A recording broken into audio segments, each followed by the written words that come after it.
welcome back to another topic related video.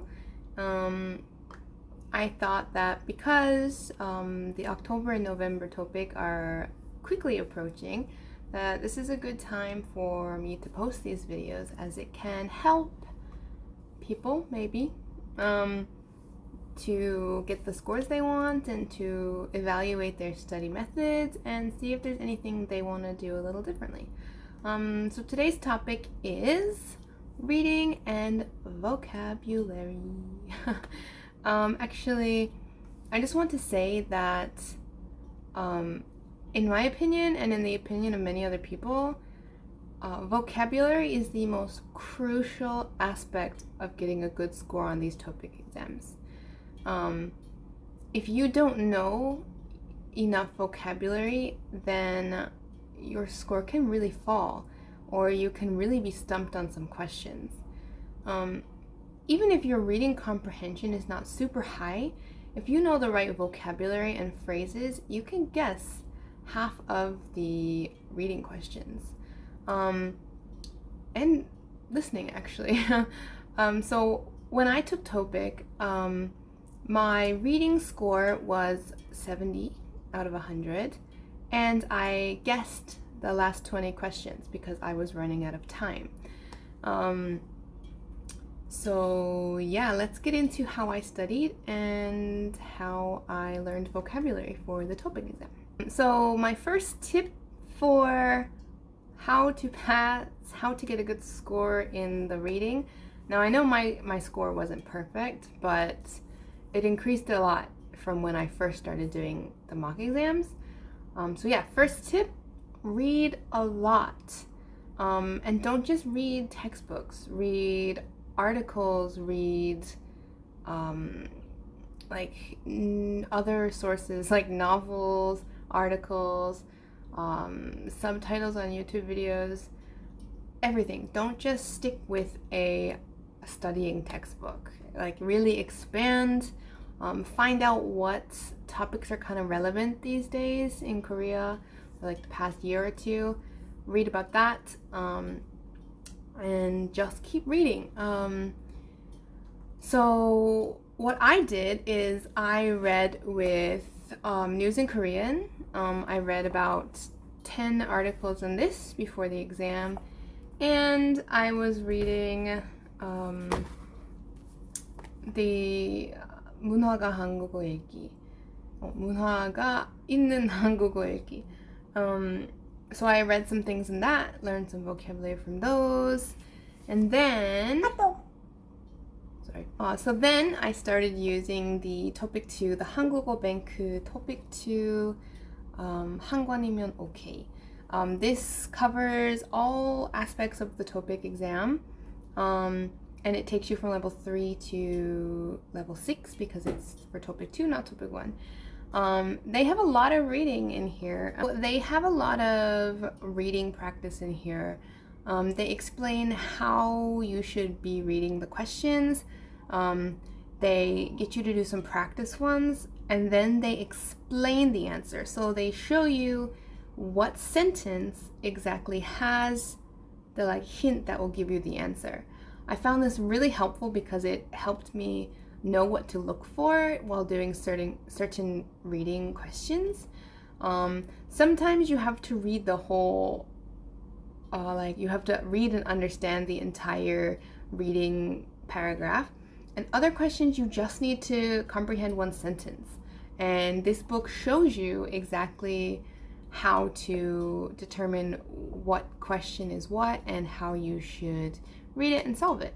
I really enjoyed using this book, and I will use it again if I take TOPIK again, because I did not do everything. And I highly recommend it, actually. They give you a lot of tips on how to read. They give you some common vocabulary that you'll see on the TOPIK. Also, they give you some grammar, which I talked about in my last video. They give you they split the questions up by type of question and how you can answer each one of those questions. And then it gives you like answers and tells you what sentence is important, what you need to read for, how much you need to understand, and how to solve it, and what the best answers are.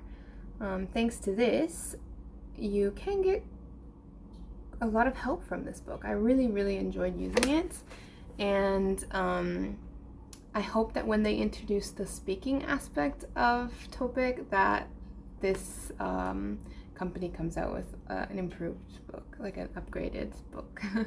So yeah, that's what I mainly use to study reading. So I know I didn't talk a lot about reading, but I want to talk a little bit about vocabulary too, because I think they're so closely intertwined.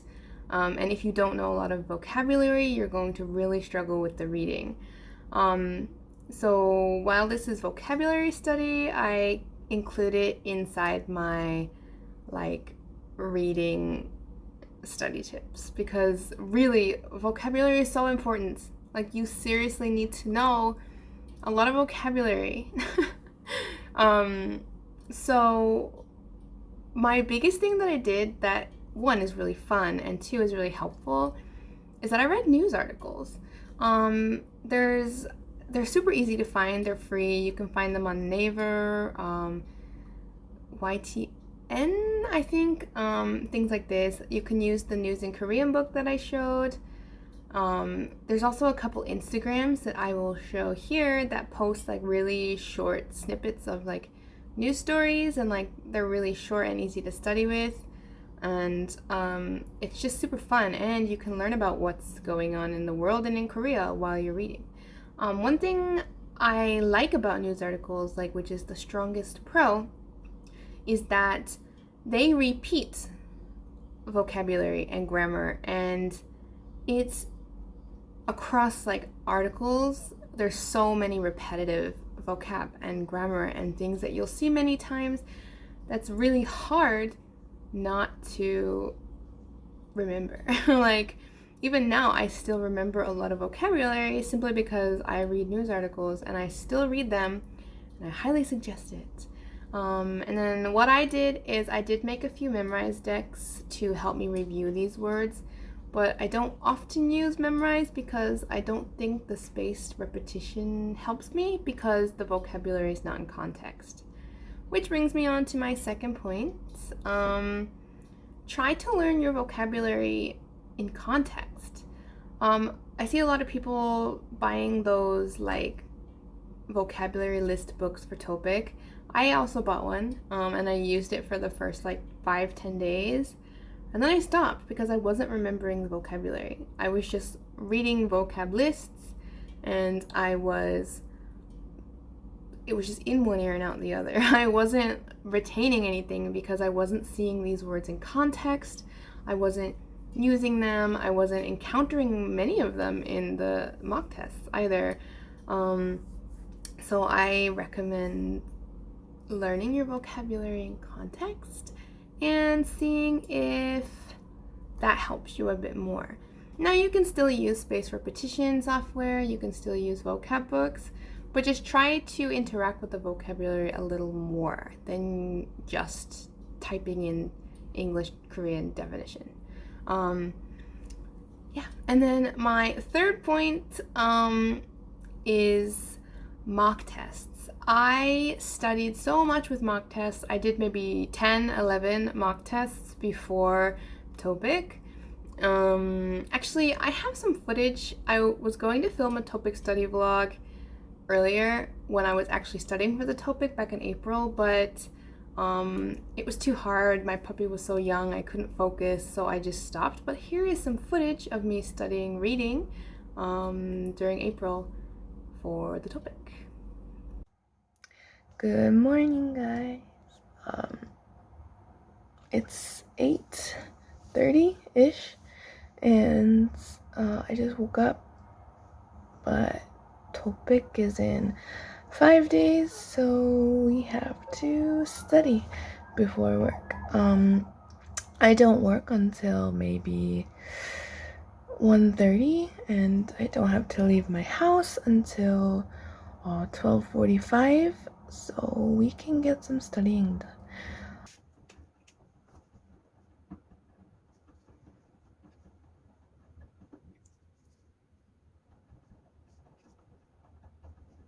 So how I've been just kind of doing reading questions is as I'm reading, I kind of highlight the words I don't know. I don't look them up right away. I try to answer the question first, and then when I answer the question and correct my answer, then I go back and I check the words. I don't really write them down anywhere. I kind of just try and remember them, and then if I see them in context later, I either know them or I look them up again. If I have to look them up again, I tend to remember them better.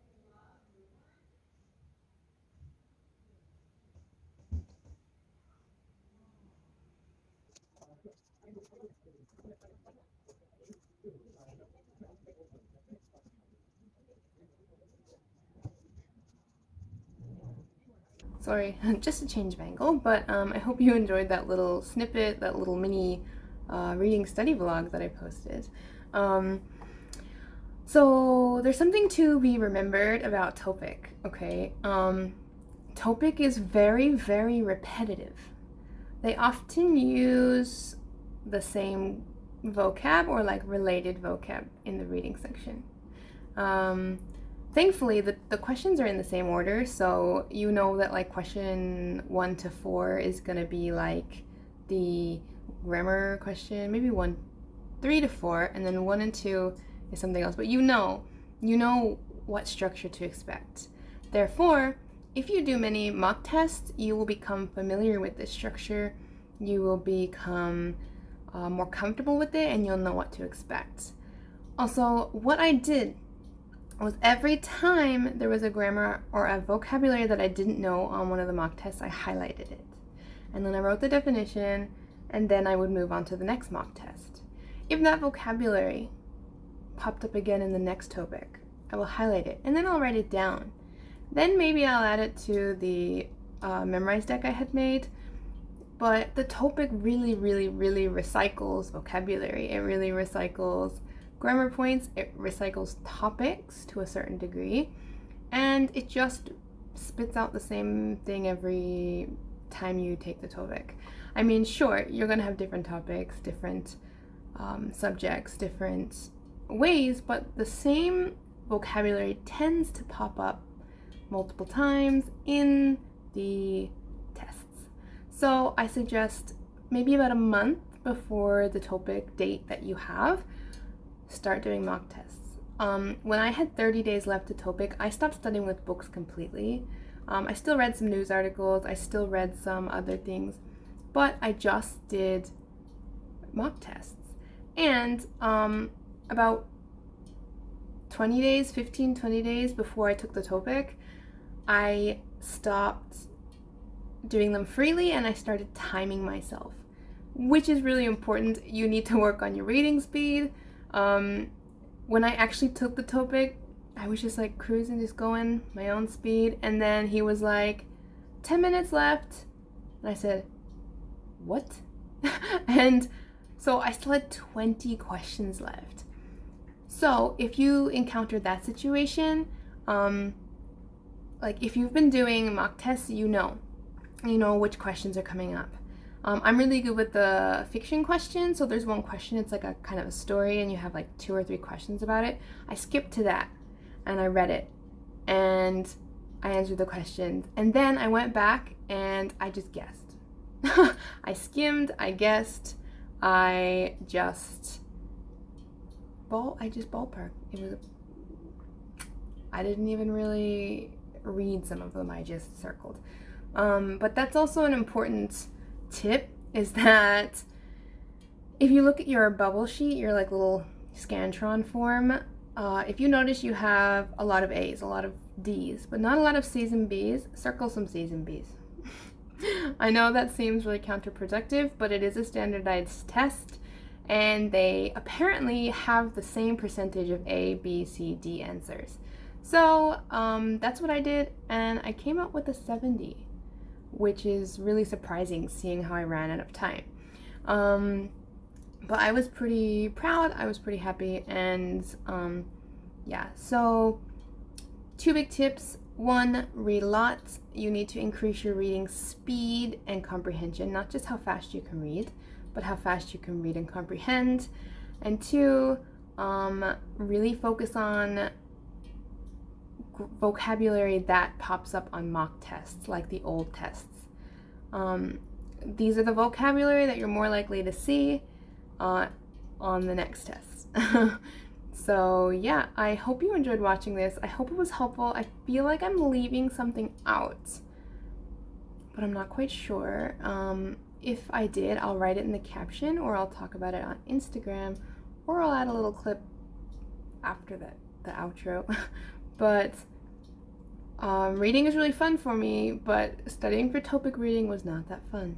However, it was really rewarding to see that I got a good score despite running out of time. And yeah, so just keep your reading diverse, read a lot. Don't focus on memorizing lists of vocabulary. Just really analyze old tests. That is super helpful. Analyzing old tests will get you very far in the standardized testing world. But yeah, thank you for watching. I will eventually make a writing listening section to this video series, but my writing score was not good. So I don't know how much I can offer in that sense. And yeah, so thank you for watching. I will see you in my next video. If this was helpful or fun to watch, please leave a comment, like, subscribe, whatever you feel like doing. All right, bye bye.